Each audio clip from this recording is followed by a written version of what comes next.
টেডৰ সৰ্বাধিক দৰ্শন লাভ কৰা কেন ৰবিনছনে আগবঢ়োৱা বক্তৃতাটোত উল্লেখ কৰা এটি কাহিনী এয়া শেষলৈ চালে পাব বহু এক সুন্দৰ তথ্য।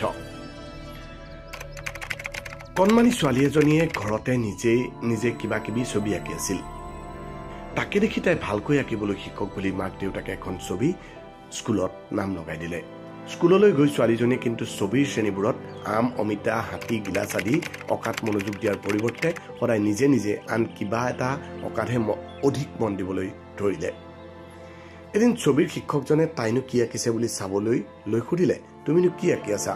ছোৱালীজনীয়ে তপৰাই উত্তৰ দিলে, মই ঈশ্বৰৰ ছবি আঁকি আছো। শিক্ষকজনে ক'লে, কিন্তু ঈশ্বৰ দেখিবলৈ কেনেকুৱা? আমিতো কোনেও দেখা নাই। তেতিয়া কণমানি ছোৱালীজনীয়ে তৎক্ষণাত উত্তৰ দিলে, ঠিক আছে, তোমালোকে অলপ পাছতেই দেখিবলৈ পাবা।